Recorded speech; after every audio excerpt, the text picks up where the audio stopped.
میں واقع ہے۔ اس کے علاوہ سمندری ساحل، جغرافیائی خصوصیات رکھنے والے مقامات مثلاً لونار جھیل، نگھوج میں رانجن کھڑگے وغیرہ کا شمار جغرافیائی سیاحت میں ہوتا ہے۔ اس میں بہت سے مقامات پر قدرتی مناظر کا مشاہدہ کرنے کی خواہش اور تجسس کے ساتھ بہت سارے سیاح ان مقامات کی سیر کرتے ہیں۔ طبی سیاحت مقامی، بین الاقوامی، تاریخی اور جغرافیائی سیاحت کے علاوہ طبی سیاحت بھی سیاحت کی ایک اہم قسم ہے۔ طبی سیاحت یعنی علاج کی غرض سے کسی ایک مقام سے دوسرے مقام کا سفر کرنا ہوتا ہے۔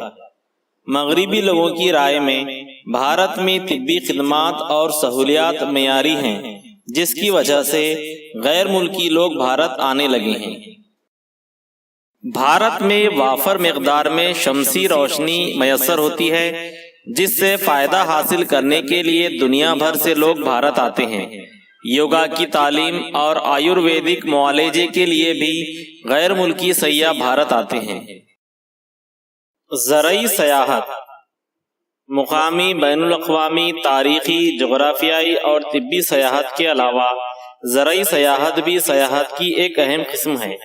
شہروں میں پلے بڑھے اور زراعت سے ناواقف لوگوں کے لیے سیاحت کی قسم زرعی سیاحت دور حاضر میں بہت تیزی سے ارتقاء پذیر ہے۔ حالیہ زمانے میں کاشتکار دور دراز واقع زرعی تحقیقی مراکز، زرعی یونیورسٹی، زراعت کے شعبے میں نئے تجربات کی روشنی میں نئی تکنیک پر عمل درآمد کرنے والے اسرائیل جیسے ممالک وغیرہ مقامات کی سیاحت کرنے لگے ہیں تاکہ زراعت کی جدید ترین ٹیکنالوجی کی معلومات حاصل کر سکیں۔ کھیل سیاحت مقامی، بین الاقوامی، تاریخی، جغرافیائی، طبی اور زرعی سیاحت کے علاوہ سیاحت کی ایک اور قسم کھیل سیاحت ہے۔ عزیز طلبہ، پچھلے سبق میں ہم کھیل کی تاریخ سے واقفیت حاصل کر چکے ہیں، جس میں ہم نے کھیل کے مختلف اقسام کا مطالعہ کیا۔ اگر ہم کھیل اور سیاحت کا جائزہ لیں تو ہم دیکھتے ہیں کہ 20ویں صدی میں کھیل سیاحت کو فروغ حاصل ہوا۔ عالمی سطح پر اولمپک، ومبلڈن اور شطرنج کے عالمی مقابلے، بین الاقوامی کرکٹ مقابلوں کے علاوہ ملکی سطح پر ہمالیہ کار ریلی اور مہاراشٹر میں ریاستی سطح پر کیسری کشتی کے مقابلے ہوتے ہیں۔ اس طرح کے مقابلے دیکھنے کے لیے سفر کرنے کو کھیل سیاحت کہا جاتا ہے۔ اتفاقی سیاحت مقامی، بین الاقوامی، تاریخی، جغرافیائی، طبی، زرعی اور کھیل سیاحت کے علاوہ سیاحت کی ایک اور قسم اتفاقی سیاحت ہے۔ انسان سیر سپاٹے اور سیاحت کے لیے بہانے ڈھونڈتا ہے۔ آج 21ویں صدی میں سیاحت کے بہت سارے مواقع دستیاب ہیں۔ مثلاً دنیا بھر کے مختلف ممالک میں منعقد کی جانے والی فلمی تقریبات، جن میں بطور خاص فلم فیسٹیول کے علاوہ کانفرنسیں، بین الاقوامی کتاب میلے وغیرہ۔ ان وجوہات کے پیش نظر لوگ مختلف مقامات کا سفر کرتے ہیں۔ مہاراشٹر کے ادب نواز لوگ بھی ہر سال منعقد ہونے والی آل انڈیا مراٹھی ادب کانفرنس میں شرکت کے لیے سفر کرتے ہیں۔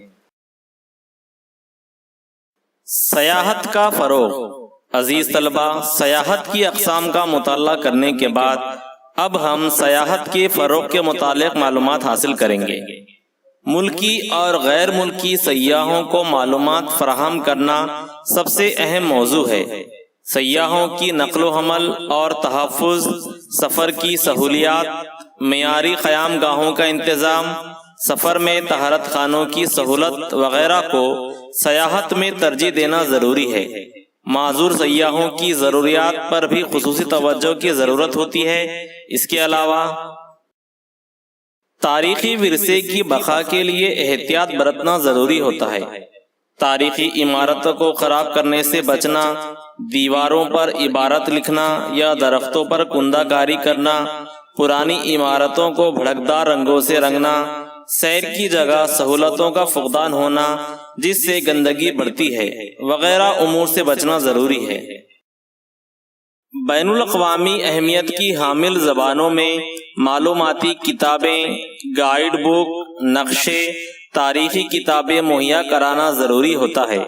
غیر ملکی سیاحوں کو سیر کرانے والی گاڑیوں کے ڈرائیوروں کو ذو لسانی تربیت دینا ضروری ہے۔ یہ ڈرائیور گائیڈ کے طور پر بھی کام کر سکتے ہیں۔ تاریخی مقامات کی نگہداشت اور تحفظ۔ تاریخی مقامات کی نگہداشت اور تحفظ ایک بڑا چیلنج ہے۔ ہمارے ملک بھارت میں قدیم، عہد وسطیٰ اور دور حاضر کے تاریخی مقامات کا ورثہ موجود ہے۔ اسی کے ساتھ قدرتی ورثہ بھی ہمیں حاصل ہے۔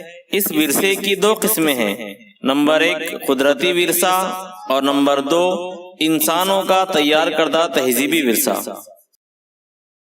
دنیا بھر میں مشہور و معروف کچھ اہم مقامات بھارت میں واقع ہیں۔ ان مقامات میں ریاست اتر پردیش کے ضلع آگرہ میں واقع تاج محل، ریاست راجستھان کے ضلع جے پور میں واقع جنتر منتر رصد گاہ کے ساتھ ریاست مہاراشٹر کے ضلع اورنگ آباد میں موجود اجنتا اور ایلورا شامل ہے۔ مہاراشٹر میں اجنتا اور ایلورا کے علاوہ ممبئی میں موجود گھارا پوری کے ایلیفنٹا کے غار اور چھترپتی شیواجی مہاراج ریلوے ٹرمینس جو ممبئی کا سب سے بڑا ریلوے اسٹیشن ہے کے علاوہ مغربی گھاٹ میں کاس کی سطح مرتفع شامل ہیں۔ دنیا بھر کے سیاح عالمی ورثے کے حامل مقامات کی سیر کی خواہش اپنے دل میں رکھتے ہیں۔ عالمی ورثے کے مقامات دیکھنے کے لیے ہزاروں غیر ملکی ہمارے ملک میں آتے ہیں۔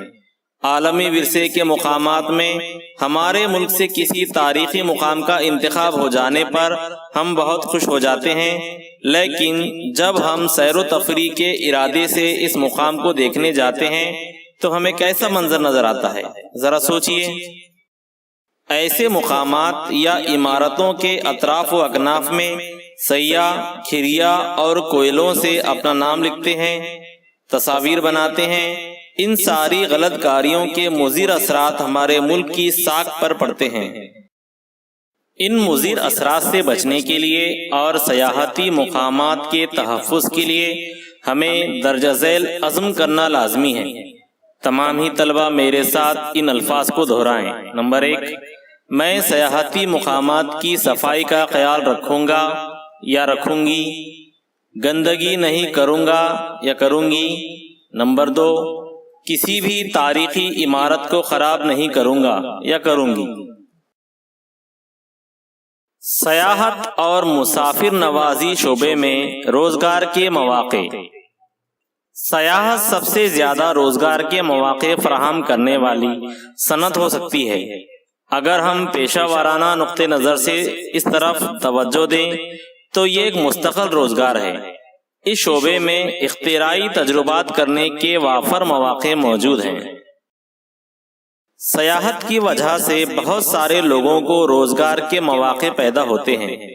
غیر ملکی سیاح کے ہوائی اڈے پر قدم رکھنے سے پہلے ہی وہ سیاحت والے ملک کی آمدنی کا ذریعہ بن جاتا ہے۔ وہ جو ویزا فیس ادا کرتا ہے اس سے اپنے ملک کو محصول حاصل ہوتا ہے۔ سفر خرچ، ہوٹلوں میں قیام و طعام، گائیڈ کی مدد لینا، اخبارات، حوالہ جاتی وسائل خریدنا، یادگار کے طور پر مقامی اشیاء خریدنا وغیرہ۔ سیاح اپنے گھر لوٹنے تک ان سب طریقوں سے اپنے ملک کی آمدنی کا ذریعہ بنا رہتا ہے۔ سیاحتی مراکز کے اطراف تجارتی منڈیوں کو فروغ ملتا ہے۔ وہاں دستکاری اور گھریلو صنعتوں کو فروغ حاصل ہوتا ہے۔ یہاں تیار کردہ اشیاء کی خرید و فروخت میں اضافہ ہوتا ہے، مثلا مقامی کھانے، دستکاری کی اشیاء وغیرہ سیاح بڑی دلچسپی سے خریدتے ہیں، جس کی وجہ سے مقامی روزگار میں اضافہ ہوتا ہے۔ مہاراشٹر میں سیاحت کا فروغ۔ سیاحت کے نقطہ نظر سے مہاراشٹر کو عظیم الشان ورثہ حاصل ہے۔ اجنتا، ایلورا اور ایلیفنٹا جیسے عالمی شہرت یافتہ غار، تصاویر اور مورتیاں شامل ہیں۔ اس کے علاوہ پنڈھرپور،